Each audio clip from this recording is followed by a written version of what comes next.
Start. Yes sir. प्यारे विद्यार्थियों, सुप्रभात। आप सब कैसे हैं? आज हम रस के स्थायी भाव और विभाव पर चर्चा करेंगे। आइएगा बगैर विलंब के शुरू करते हैं।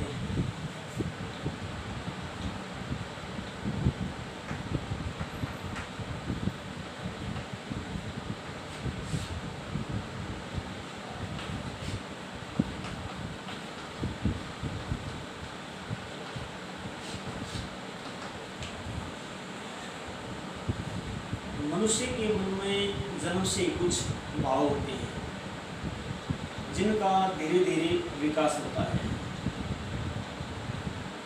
ये भाव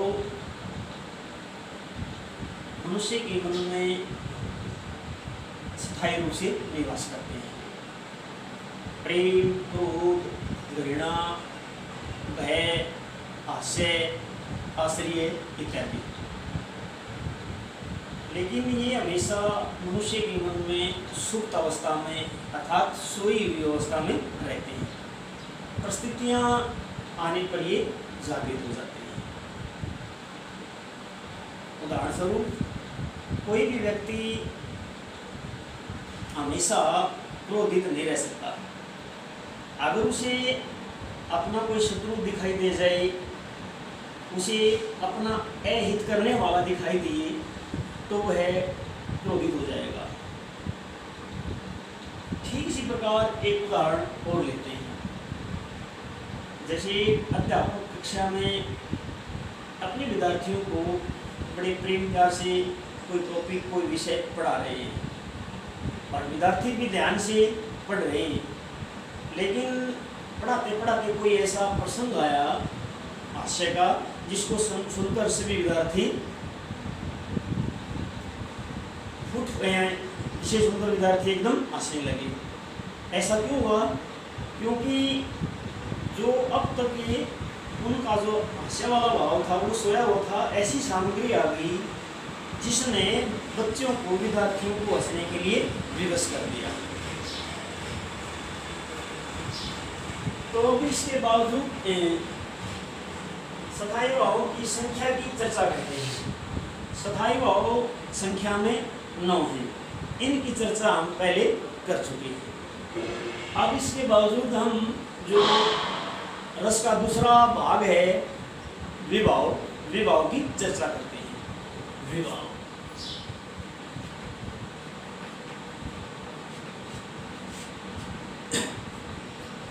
विभाव में वि उपसर्ग है और मूल शब्द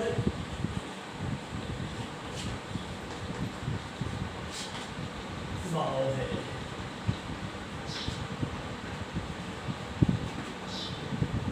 इस प्रकार विभाव का अर्थ हुआ वह विशेष भाव जो किसी भाव को जागृत कर दे। दूसरे शब्दों में से भी कह सकते हैं किसी भाव को विशेष रूप से जगा देने वाला कारण। विभाव के 2 भेद हैं। पहला है आलंबन विभाव,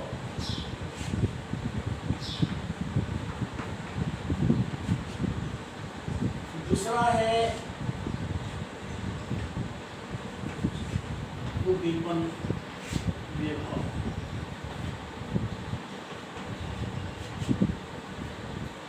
आलंबन के फिर 2 पार्ट हैं।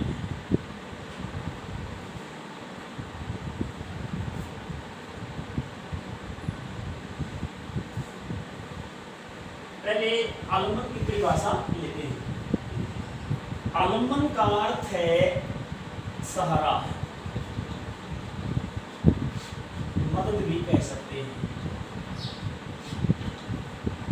जिसका सहारा पाकर स्थायी भाव जागृत होता है उसे आलंबन कहते हैं।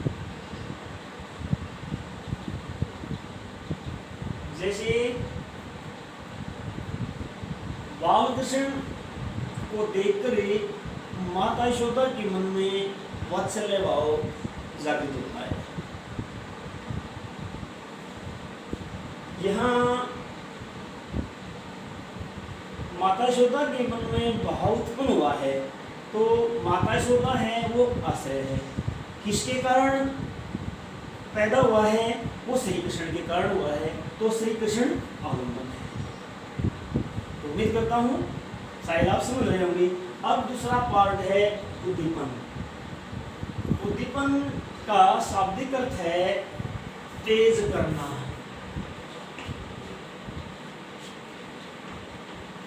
या उद्दीप्त करना अथवा भड़काना। आलम्बन विभाव के कारण जो भाव जागृत हुए हैं, उनको तीव्र करने वाली जो चेष्टाएं हैं, उनको भड़काने वाली जो चेष्टाएं हैं, उन्हें हम उद्दीपन कहते हैं। अब एक उदाहरण के द्वारा इसको बताएंगे। जैसे रोता हुआ बाल कृष्ण माँ के पास आता है और बड़े भाई बलराम की शिकायत करता है, तो बालकृष्ण की आवाज में खीज है, तुतलाहट है। तो बालकृष्ण की तुतलाहट और खीज माता यशोदा के हृदय में और अधिक प्यार का संचार कर देती है।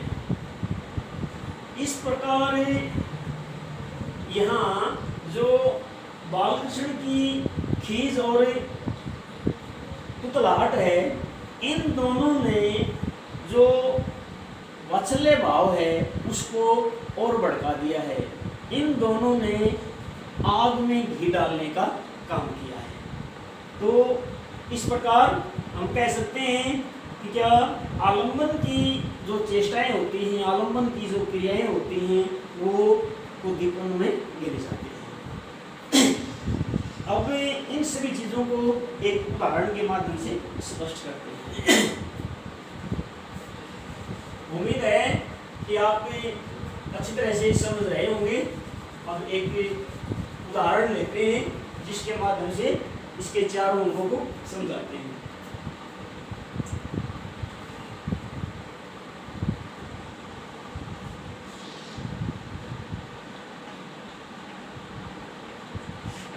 इसी दिन बरसत नैन हमारे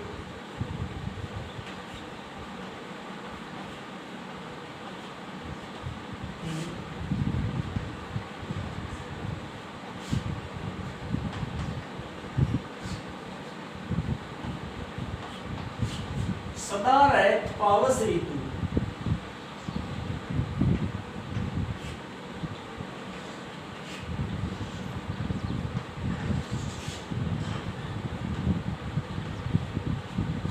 हम पे जब से श्याम सिधारी।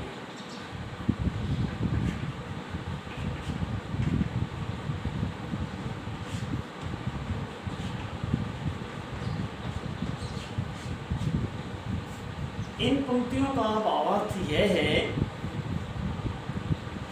गोपियां उद्धव को कहती हैं, हे उद्धव, यह वर्षा ऋतु हमारे लिए एक समस्या बन गई है। श्री कृष्ण ने जब से ब्रज छोड़कर मथुरा गए हैं, हमारी आंखों से दिन रात वर्षा होती रहती है। हम उनके वियोग में दिन रात रोती रहती है। तो अब जो रस के अंग हैं उनको स्पष्ट करते हैं। सबसे पहले है सधाई भाव।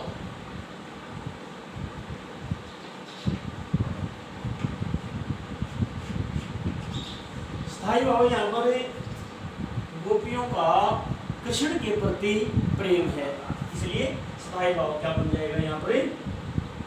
रति है। इसके बावजूद है आलम्बन।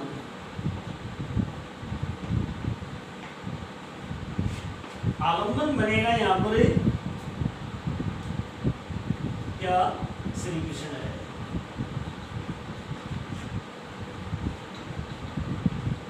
क्योंकि श्री कृष्ण के कारण, श्री कृष्ण को आधार मान करके गोपियों के अंदर जरूरतें, जो भाव, स्थायी भाव है वो जागृत हो रहा है। अब इसके बावजूद है आश्रय। आश्रय है गोपियां।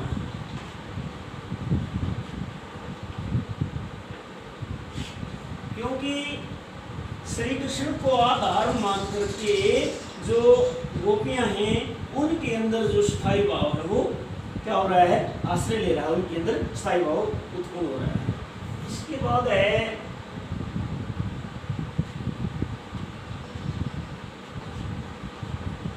उद्दीपन। उद्दीपन में है वर्षा ऋतु,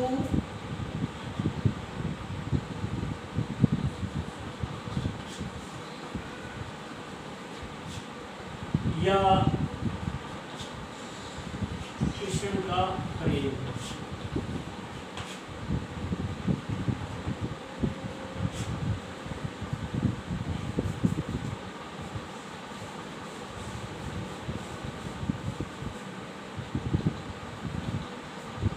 अनुभव है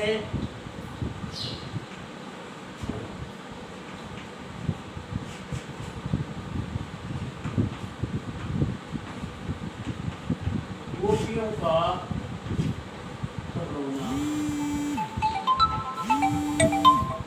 संचारी भाव है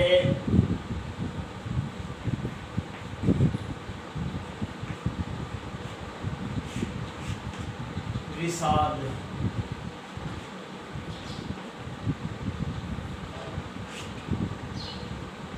इस प्रकार इन उपरोक्त पंक्तियों के माध्यम से जो वियोग श्रृंगार रस है वो प्रकट हो रहा है। तो उम्मीद करते हैं प्यारे विद्यार्थियों आपकी समझ में अवश्य ही आया होगा। बाकी कल चर्चा